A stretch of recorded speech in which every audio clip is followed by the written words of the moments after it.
Today we can continue the discussion on electron displacement effect.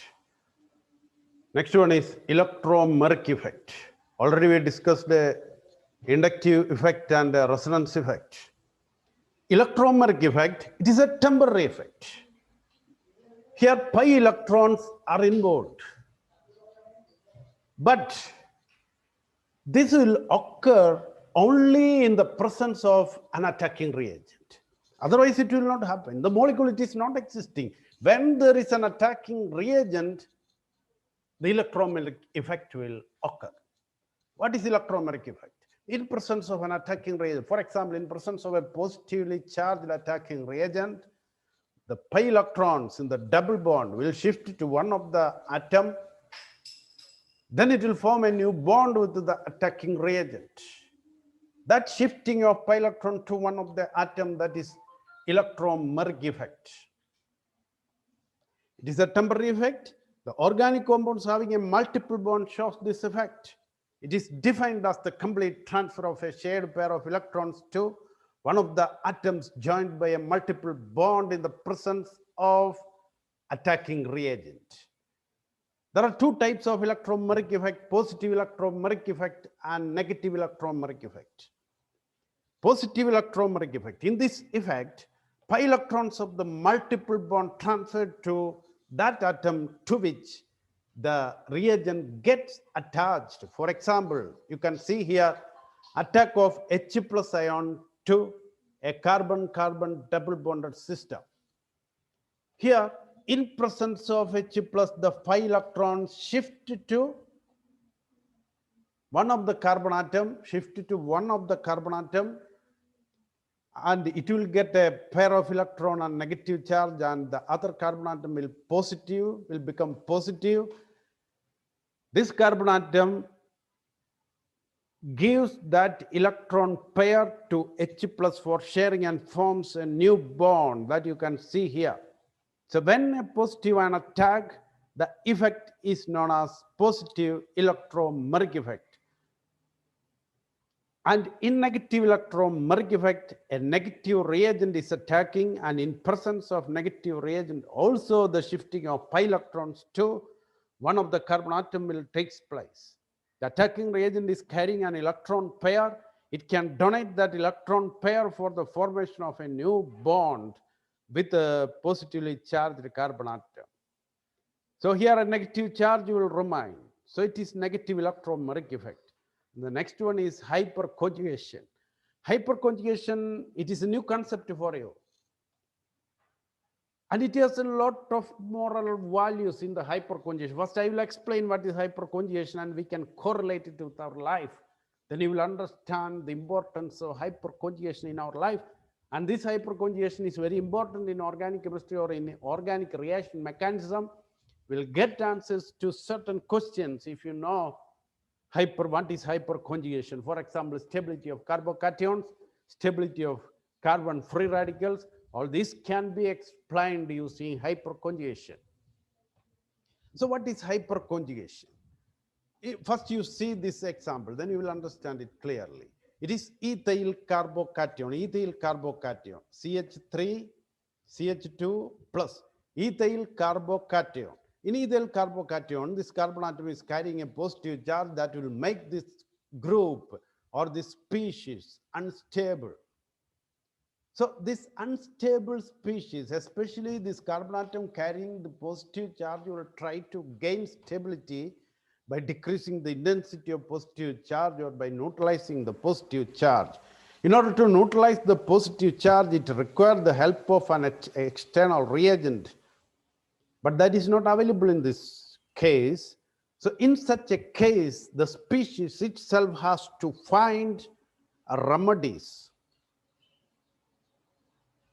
So the hydrogen atom which is attached to the next carbon atom will try to share this positive charge. This hydrogen atom will say, hey carbon, don't worry, I will share your positive charge.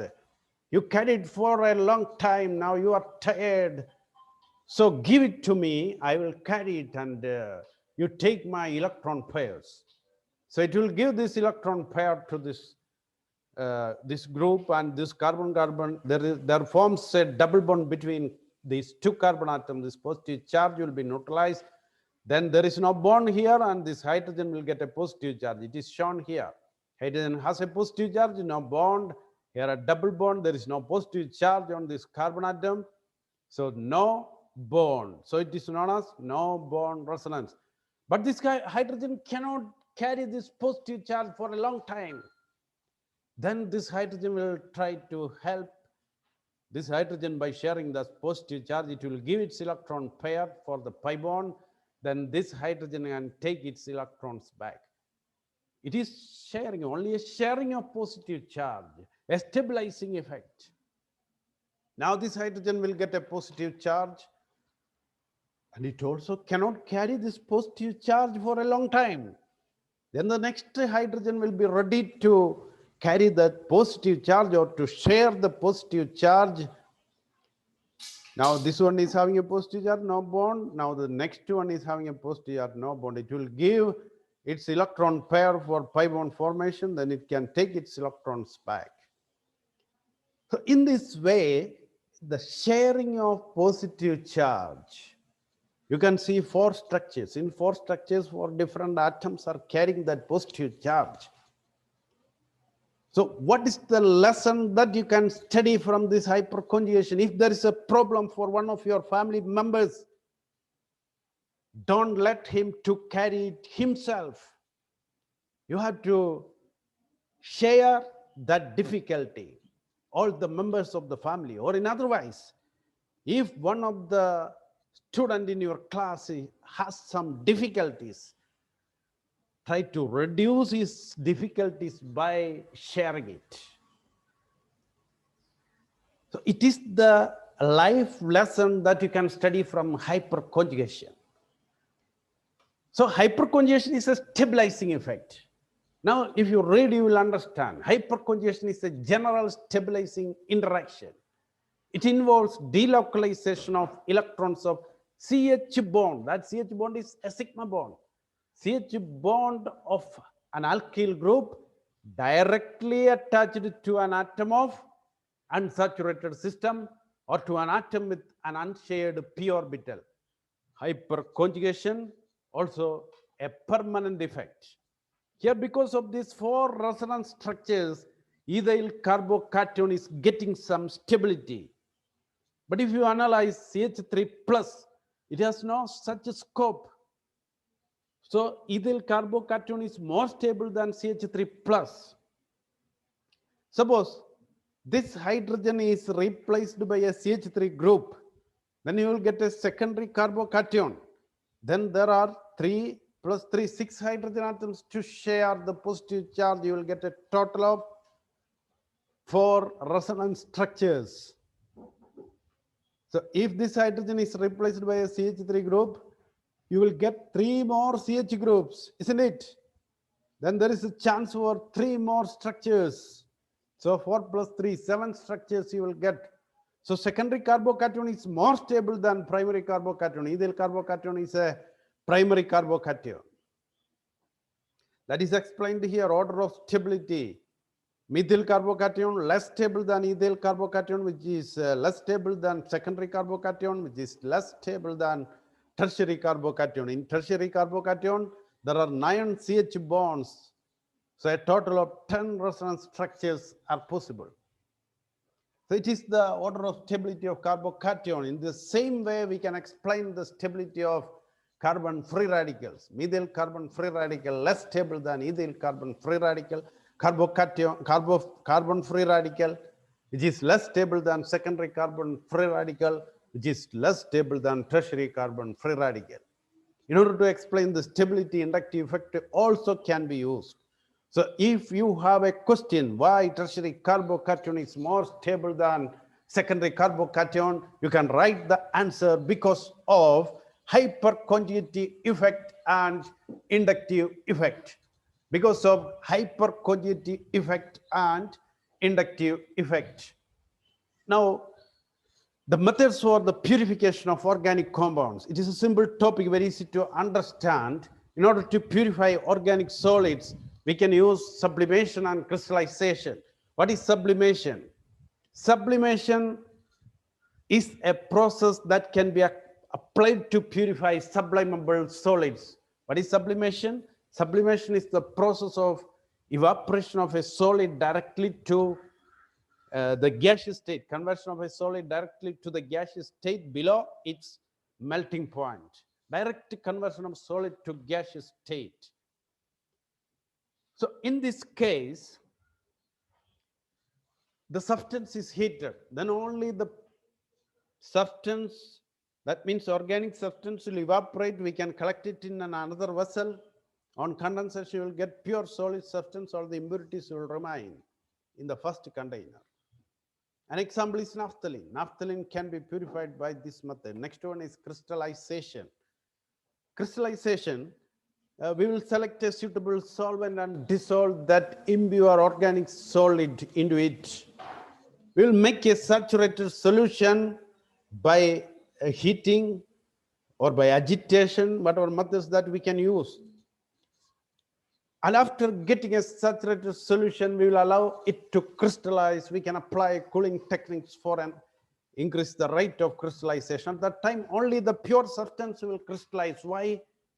Only that substance is in the saturated state. But the impurities are not in the saturated state, only present in small quantities. The concentration is very low. So, the crystallized substance will be pure organic substance. Example, purification of sugar. Sugar contains a lot of impurities, so we can dissolve it in water, dissolve it with the agitation and warming. Then you will get almost saturated solution, then allow it to crystallize by cooling. Then sugar, pure sugar alone crystallizes out. It is the crystallization technique. Now distillation. If two liquids of different boiling point, that means liquids with there is a large difference in the boiling points are mixed, we can separate them by distillation. It can be used to separate volatile liquids from non-volatile impurities and the liquids having sufficient difference in their boiling points. For example, if water and ethyl alcohols are mixed, what you have to do? You have to take the mixture, water and ethyl alcohol, in such a long-necked round bottom flask, connected to the condenser, and it is another vessel. Heat it. Then the low boiling alcohol will evaporate first, and that will pass through its condenser. There it will condense and can be collected as liquid ethyl alcohol. It is distillation. You are familiar with this technique. But if the boiling points are very close to each other, we cannot apply the simple distillation method. In such cases, we'll use fractional distillation. If the difference in boiling points of two liquids is not much, fractional distillation is used to separate these liquids. In this technique, vapors of a liquid mixture are passed through a fractionating column before condensation. The column is called a theoretical plate. Example, fractionation of crude oil in petroleum industry. Petroleum on fractionation gives naphtha, diesel, kerosene, petrol, such components. That is an example for fractional distillation. What is the difference between simple distillation and fractional distillation? In fractional distillation, you can see a fractionating column with packing is introduced here. This fractionating column allows the vapors to stand here for a long time. There are a lot of obstacles in this fractionating column. So when the vapor stands here, if the boiling points are very close to each other, the two liquids will evaporate simultaneously and it will reach here. And here, the vapors will condense. That means the liquid with lower boiling point will condense in this fractionating column and it will come, higher boiling point. The liquid with the higher boiling point will condense in this column and it will come back to the bottle. But the liquid with the lower boiling point will remain in the gaseous state, even this fractionating column, and it will pass through these obstacles and reach here in the condenser. There it condenses and can be collected in another vessel. That is fractional distillation. There are different types of fractionating columns. You can see it in your textbook, some pictures in your textbook. The next one is distillation under reduced pressure. Some liquid such as glycerol dissociates at its boiling point, that decomposes at its boiling point. In such cases, simple distillation and fractional distillation are not possible. So in order to, if you want to purify it by distillation, we have to decrease the boiling point. How can you decrease the boiling point of a liquid? What is boiling point? Boiling point is the temperature at which the vapor pressure of the liquid becomes equal to atmospheric pressure. So the vapor pressure, as the vapor pressure reaches or a vapor pressure becomes equal to the atmospheric pressure, boiling will take place. If the atmospheric pressure is high, you have to heat it to a higher vapor pressure. If the atmospheric pressure is low, the vapor pressure will be attained at a lower temperature. So what is the method to decrease the boiling point? You have to reduce the external pressure. When you reduce the external pressure, the liquid will boil at a lower temperature than its boiling point. That is applied here. Distillation under reduced pressure. Under reduced pressure, the liquid will boil at a lower temperature. An example is purification of glycerol. In this figure, you can see in order to reduce the pressure inside the system, a vacuum pump is used. So this method is used to purify the liquid having very high boiling point and those which decompose at or below their boiling points. Example, glycerol can be separated from spent lye in soap industry by using this technique. What is spent lye? When you prepare soap by the saponification of oils and fats, the soap will be crystallized, that is filtered and separated the remaining solution. That filtration is known as spent lye, and the major component in the spent lye is glycerol. Glycerol can be separated by distillation under reduced pressure. The next one is steam distillation. Steam volatile organic liquids can be purified by this method. An example is aniline. Aniline is steam volatile. So in order to purify aniline, we will supply steam into aniline. Then aniline will vaporize at the steam temperature, and that mixture, steam and aniline vapors, will condense and will be collected in another vessel, and there it will form two liquid layers, and the impurities will remain in the first container itself because the impurities are not steam volatile. That is a method. So it is collected in another vessel. There you will get two layers, an aqueous layer and a layer, organic layer of aniline. If you want to separate these two, we have to use another technique, that is differential extraction. You can see for the differential extraction, we will use an instrument known as separating funnel. Here you can see the picture of separating funnel. So we will take that liquid mixture in this separating funnel. In order to extract the organic compound completely, that means aniline completely, we will add another organic solvent to this mixture, that is diethyl ether. We'll add diethyl ether to this mixture and shake it well in order to mix it thoroughly. At that time, what happens? The minute quantities of aniline dissolved in water will be extracted by this ether layer, that ether solvent, and aniline will be completely present in the ether solvent. Then we will keep this separating funnel for some time without any movement, keep it stationary. Then two layers will separate as it is shown here in this picture. Here aqueous layer is bottom layer and organic layer is the top layer. Just open the knob and collect the aqueous layer, and when this line reaches here, stop it. And again remove the vessel and keep another one here, collect the organic layer. You can repeat the process. Again add aqueous layer, add a little ether, shake it well, keep it. and open the knob and collect different layers. In that way, you can repeat this process in order to extract aniline completely from aqueous layer.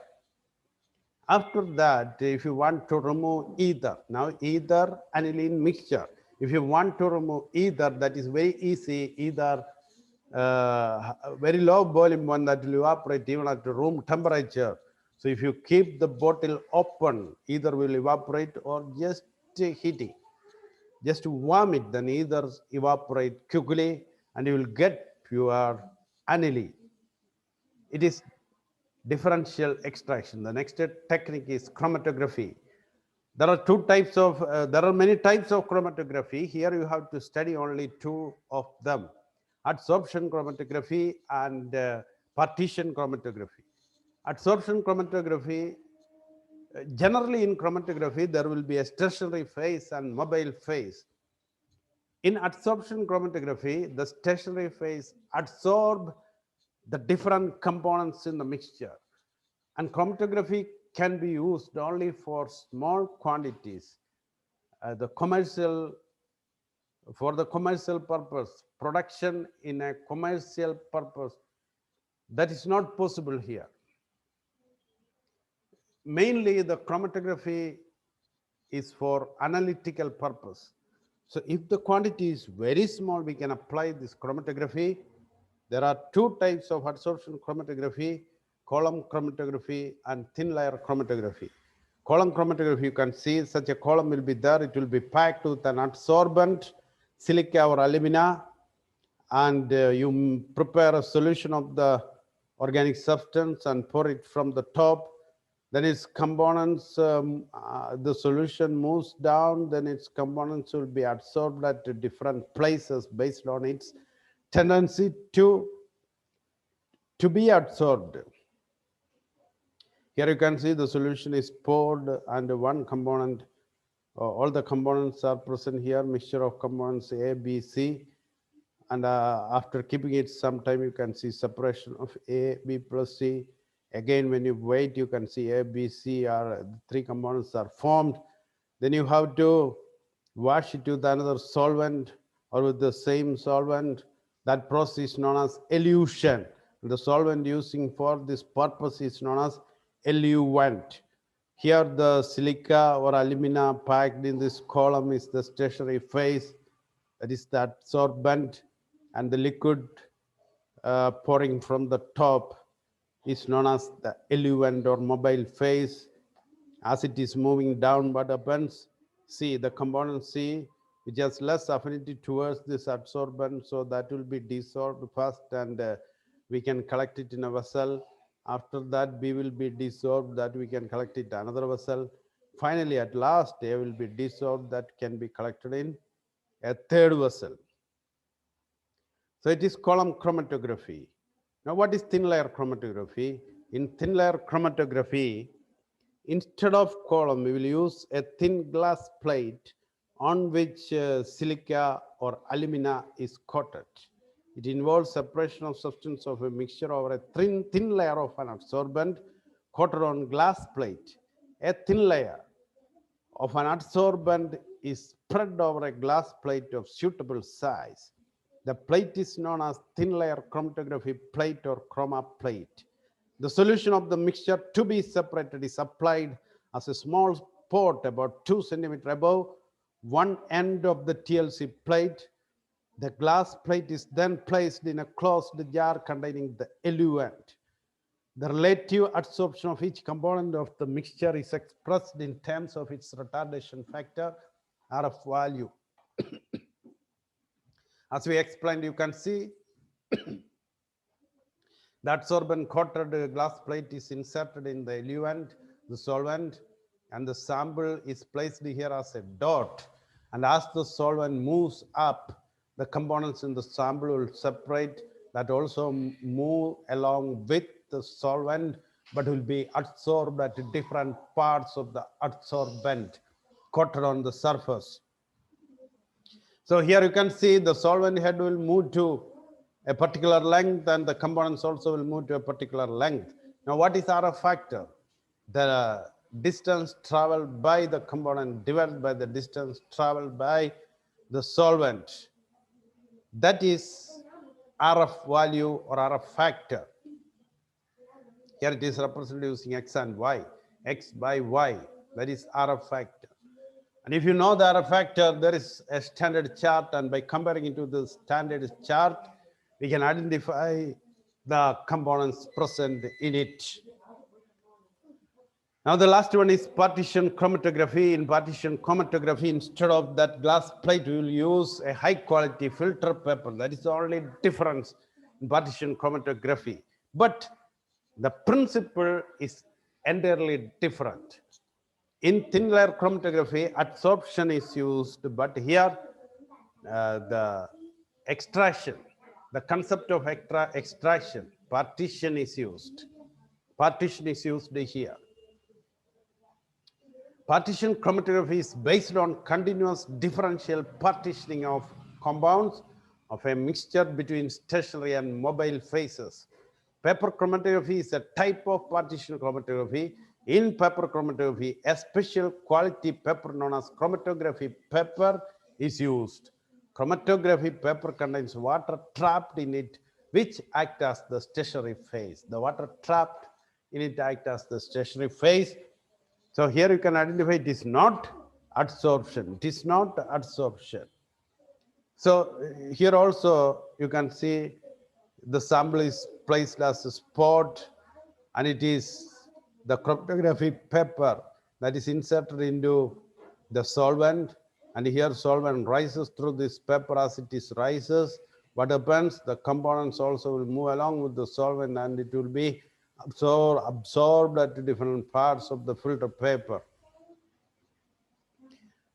Thus we can see or analyze the components as in the case of thin layer chromatography. Here also we can calculate the RF values, and from the RF values we can find out the components, or we can compare the color with a standard color chart that is using in partition chromatography. This one is known as paper chromatography. Okay, today we can stop here. Study it well.